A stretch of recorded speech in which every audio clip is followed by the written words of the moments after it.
This episode of Beyond the Post is made possible by Riverside.fm. You can sign up a free trial to Riverside.fm where you'll get 2 hours of multi-track recordings per month, a full suite of editing tools, and more by heading over to BeyondThePost.fm/Riverside. Once again, that's BeyondThePost.fm/Riverside. Welcome back to Beyond the Post with Rob Dunwood and Bodie Grimm. I'm Rob Dunwood. And I'm Bodie Grimm. And in this episode of Beyond the Post, we dive into paid content versus sponsored content, the pros and cons of each, and if one or both may be right for you and your audience. So Bodie, yes, sir. It's been a second since we've actually recorded an episode, but I'm excited because we've had some things going on in the background. You want to tell the folks what we actually did today? Or when I say we, I really mean you, because you were the one that was up 2 o'clock in the morning. No, sir. It was we. We actually officially launched the show. Now, when you listen to this, dear audience, we'll have launched the show for a couple of weeks. But this has been a long time coming, all the way since October. And one of the things that we wanted to do is we wanted to have a video version, which is on YouTube, Beyond the Post HQ, if you're interested in that. And we wanted to have a podcast, which you can just search Beyond the Post, and you can find that on your podcatcher of choice. But yeah, I'm super stoked about this, Rob. So yeah, I'm excited, man. I went and I listened to the show on 2x speed. I watched the show on like 1.7 speed, and I am your editing was on point, because I know for me, I am verbose. I like to talk a lot. So you did some magic with the editing, sir. So I'm just happy that our show is up and going. And I'm also happy about this topic that we're going to be talking about today, because it's one that I think a lot of creators is always in the back of their mind. It may not be the first thing that they're thinking about, but I would say that more creators than not ultimately start thinking about, how do I make some money, off of what I'm doing? So we're going to be talking about a couple ways to do that today. I was approached a couple of weeks ago by two very different organizations. One organization wanted to pay me to promote their project, so they wanted to sponsor the show, but they had a lot of stipulations. They had a lot of ways that I could make my show better, and they had I felt like they wanted way too much control. And the other thing about this particular organization, in the world of EVs, crypto is it's just involved in the world of EVs. You got Elon, you got crypto bros, you got EVs. It's just the way it is. So the project that they wanted me to sell was in that realm, but I didn't feel comfortable selling that on my show, because I don't talk about that stuff. I don't feel like it has anything to do with what I do or what I want to be involved with publicly. Now, the second organization is an organization that, once I found out who they were and what they were doing, I believed in. And they contacted me and they said, hey, would you talk about this on your show? We can even provide somebody for you to interview, and we'll pay you. Now, I actually did do the interview with that group, but I did not take the money. And that is more of a paid content type situation. And if you read blogs, you might see paid content, and then there's an article. That's what that is. These people wanted to pay me to talk about what they were up to, what they were doing. And I just thought that would be really interesting to bring to the audience, Rob. So what are your thoughts on that?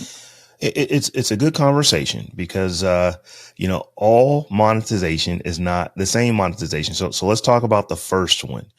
I am not a fan of commercials, on a show. When I say commercials, I'm not talking about commercials within the show. I'm talking about the entire show being a commercial. It kind of reminds me of, for those folks who remember those things that the mail would actually deliver to your house, and you would open them up. They weren't books. They were magazines. And, you had all kind of content that you would read in the magazine that we now read on the internet. But we would often see, in those magazines, and we definitely see this in print magazines today, because they're trying to figure out ways to monetize and make money because subscriptions are down so much, is that there would be a section. It might be 6, 8, 10 pages long. And that whole section is sponsored by some vendor or some company. And they flat out tell you that it is sponsored content, but it literally is a commercial to where it's not even necessarily written by the editorial team at the magazine. It is written by the company that is paying for the content. And correct me if I'm wrong, but it sounds like that first opportunity that was presented to you was something like that. It was where a company contacted you and they wanted you to create a show on your platform for their message, where they actually had editorial control over what you said, how you said it, and they would approve, after the edit was done. Does that sound about right? Well, it didn't go so far as that, but that's the feeling that I got from it. Okay. It was a very long email about how I can make my show better and make their content fit into what I'm doing. And I'm not interested in that. Rob, you know me well enough by now. I making money is not my top priority in the world. And if it was, I probably would have taken their money, but I think I would have lost a lot of audience trust. As I said, I am not one of those folks who will get in anyone's pocket. So I do understand that there's content out there that this is how they monetize. This is how it works. And they have an audience, and the audience seems to care for it. I think that, Bodie, you and I kind of come from the same kind of background with the type of content that we're creating, where a lot of it is just built on trust, on what we're saying. And, you feel as confident doing a show where you are talking about the ills of a product as you do talking about, oh, this is really great. And anytime that there's a payment arrangement that changes that, it just makes you kind of feel, a certain way about providing that kind of content. So on that type of paid content, like I said, I'm not saying that anyone shouldn't do it. For me and the type of content that I create, I'm just not a terribly big fan of that type of content. Yeah. And I should say, we're going to use two different terms, and they could be used interchangeably in this instance. So for my use case, I'm going to say that paid content was the organization that I liked that wanted to pay me just to do that one show and talk about what they were doing. And then the sponsored content, I know that this is probably a distinction without a difference, is the company that didn't want anything to do with. It's just so that we don't confuse the audience. Because I know that when you and I have talked about this, Rob, I have used both terms interchangeably, and I don't think I've done a very good job differentiating the two. But I don't want to give the names of the companies for a variety of different reasons. One is I don't wish ill on the one opportunity I didn't like. I hope that they succeed. I don't wish ill on anybody. That's just not a right fit for me and my show. Right. Yeah. In fact, these terms can be used so interchangeably. I'm going to go the other direction. I think that when someone says, I want to sponsor your content, they're just saying, hey, we like what you do. We would like you to give us a shout out at some point during your show and say that we sponsored it, but you have complete 100% editorial control and you talk about whatever you want to talk about. The agreement is that you will mention that this show or this series was sponsored by company XYZ. So I call that sponsorship. Once again, that is also paid content. As I said, or I should say, as you said, these terms can be used very interchangeably as compared to the content that is paid for, but there's editorial control by the people who are paying for the content. You will notice, and this happens a lot of times on YouTube videos, particularly for people who are reviewing things. They will actually say, hey, I'm reviewing this device. Such and such company actually sent me this device for review. However, the interview is mine. They have no editorial control whatsoever, just because they want to make sure that, hey, I might, although I received this device to review it from the company, I may be about to lay in basket, and this is still going to go up regardless of the fact that they actually sent it out for me to try out, or that they actually may have sponsored the episode that their device actually is being, being presented in. So and it's like I said, some people are going to say, well, that's a distinction without a difference, as you said, Bodie, but I see a difference in those things. As long as you're maintaining your editorial control, I don't really have an issue with that type of content that I think you're referring to it as paid content, but content where, a sponsor is, they're paying you to mention them on the show, but the show is still editorially controlled by you 100%. Yeah, to me, it really just comes down to what level of editorial control do you have over content that someone else is paying you to present on your show? As I said, if it is, they are saying, here's what you need to say. Here's how we want you to say it. This is how it's going to run. Like I said, I'm not knocking that. That makes sense for a lot of creators. I think for you and I, it's just not necessarily what you and I are interested in doing.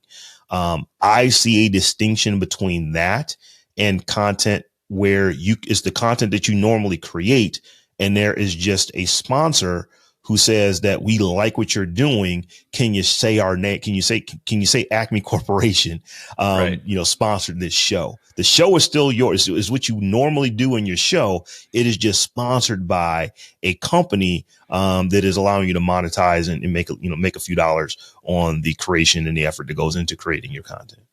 Yeah, and that's a really good point. And I will say, to your example, when someone on YouTube says, "Hey, I was sent this and they have no editorial control. I'm going to review it. I'm going to say what I want about it." And they've agreed to that. They send it to me for free, or maybe they paid me to review it, but the review is mine. There have been times that I've seen on YouTube where a company sent somebody with a bunch of restrictions, and that person pushed back, and they pushed back to the point where they were able to talk to a vice president. And the vice president was like, "What are you talking about? This is fine. Say whatever you want to say." So if you get into that situation where you want to review a product, or you want to talk to somebody, or you want to talk about something specific, but the company doesn't want you to do that, you could simply say no, or you could push back to the point where you get the answer that you want, or you just agree that both of the parties involved aren't going to come to an agreement, and you move on. But if you really want to do that particular post or video or whatever, you don't have to agree to their terms immediately. You can push back, and it's okay if they say no. It's okay if you say no. But if you push back, you might get what you want. The other thing is that follow your gut. If it makes you feel icky, it's probably not something you want to do. It really comes down to it like that. It's like, I don't know if I should do it. If you have consternation about, I don't know if I should be doing this.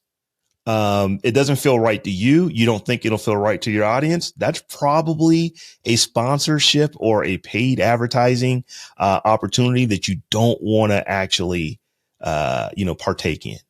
So that's what I say. How does it feel to you? For me, I am big on, I'm not changing the content of my show because you paid to have your name mentioned in the show. That is my Rubicon, so to speak. I'm not willing to go beyond that. As I said, that is not the case for everyone. And for some types of shows, that absolutely makes sense. Bodie, one of the things that you mentioned, you kind of glossed over, but I want to go back to it, is that you said that in one of these cases, it wasn't just that they wanted you to do a show. They were willing to come on with you and actually have a conversation about the thing that they wanted covered on the show, and actually pay you for the opportunity to appear in your show. And you said, well, yeah, I'd love to have you come on because this is absolutely content that my audience would love to hear, but I'm not going to charge you for it because that makes the conversation a little bit different. So can you explain what made you go down that, down that road as to bringing them on, but not actually charging them for their episode appearance? So Rob, you've been doing this for a very long time, much longer than I have. There are times when you think you're going to interview somebody, and there's been several times across the life of my podcast where I thought I was going to interview somebody and it was going to be a fantastic podcast, and it was not. And in those moments, you have a couple of different choices. You can air the interview, or you can not air the interview. It is completely up to you. Or you can air the interview with caveats at the beginning or at the end of the episode after the interview is complete. If I took money from these people, and by the way, they were lovely, but if I took money from these folks and I did the interview and the interview was not what I wanted, or it was a bait and switch or whatever, you name the problem, I would feel obligated to air that interview. And on top of that, if by feeling obligated to air that interview, I would also feel obligated to let everybody know that I was paid to air that interview. And I feel like that would have a direct reflection on me and my credibility and my character in my audience's eyes. Like, I don't even like using the word audience. I like using the word community, because like the folks that are in the community for my other show, Kilowatt, they are people who help contribute to the show. Rob, you're on shows like this. They help contribute to the show. I see them as part of a community and not just as a passive audience. There are definitely people who are passive, but I have a very active audience. I have a small audience, but it's very active. So that relationship that I have with those folks in the community is really important to me. Like I rank it up there with the relationship that I have with friends and family, because these folks didn't know me from anybody, and they started listening to the show. They got invested in me and the show and what we talk about. And then they were able to contribute. And I'm always very good about giving credit when somebody does contribute, but they were able to contribute to the show. And it kind of makes it a little bit in a weird way, their show too, because they get to make the contributions.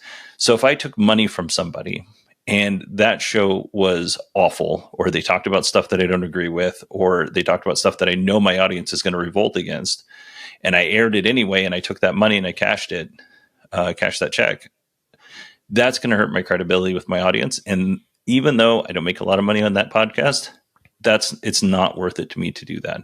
That was a very long answer, Rob.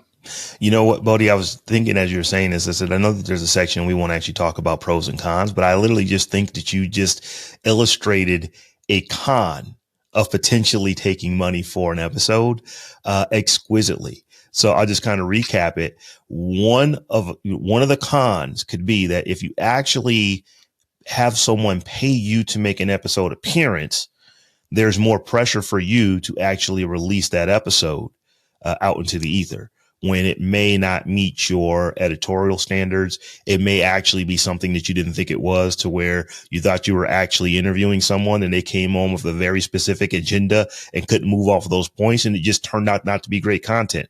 Well, you paid me for it. Do I still put it out? Or, do we work something else out? What is the contract? So I think that one of the cons could be just how you actually operate through a interview that you wouldn't ordinarily release. Like I said, I've been doing this a while. It's rare. It is rare that I've, recorded an interview and not put it out, but it has definitely happened, because sometimes you just get folks on that's just not a good interview. Or, as I said, that they thought they were doing an infomercial. And every question that I asked somehow circled back to the thing specifically they wanted to talk about, and not necessarily the questions that I was asking. So, by not taking money, you can absolutely make sure that your conscience is clear by not putting out a piece of content that didn't live up to your editorial standards. Yeah. And I will say, because if you're out there thinking, folks, and I don't think this is what Rob was saying at all. Actually, I know this isn't what he was saying, but if you're out there and you're interviewing somebody and they're not used to being on mic, and they're nervous and they're stuttering and they're stammering, but there are moments when they're pulling it together and giving you great content, that's not a bad interview. That's just somebody who's not comfortable being on mic. And that's okay. Like, we need to be compassionate to those folks. But if you are, like, I had an interview just recently where the person I was interviewing was like that. And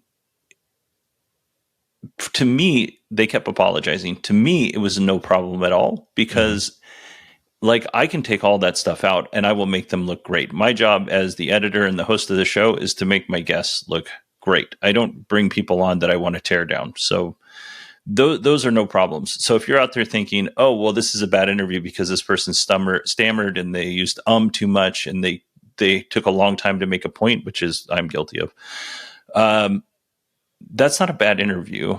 It could be a bad interview, but if they've got nuggets in there, you just need to edit around that. Make your interviewee look good, and more people will come and want to interview with you. I'm so glad that you actually made that point, because you can use a piece of software like we're using right now, Riverside.fm, to do a recording. And one of the cool things about the software is that it allows you to go in and remove your ums and your ahs and your stammers and so on and so forth. So that's one way to get around it. But you're absolutely right. I'm not talking about someone being nervous or someone doing their first interview. I am talking about those times when, you think that you're interviewing someone and they had an absolute agenda. And this has happened to me. So I'm kind of remembering, from personal experience, but I had someone come on the show where we thought we were going to talk about X, Y, and Z, and they wanted to talk about Roman numerals 1 and Roman numeral 1 only. And we literally couldn't move throughout the interview and talk about anything else because everything came back to the product that they ultimately were trying to sell. And one of the things that I am very adamant about when I bring anyone onto my show, any show that I'm doing, the show is not necessarily for them to promote themselves to my audience. It's for them to deliver content that is going to benefit my audience. Now, sometimes both of those things can be the same thing, but when they aren't, you have to once again exercise your editorial, control over that episode. And if you can't steer it in the right direction, you may, when you're in your edit, just determine this is just not the type of content that I want to put out in front of my audience, and not feel bad about not doing so.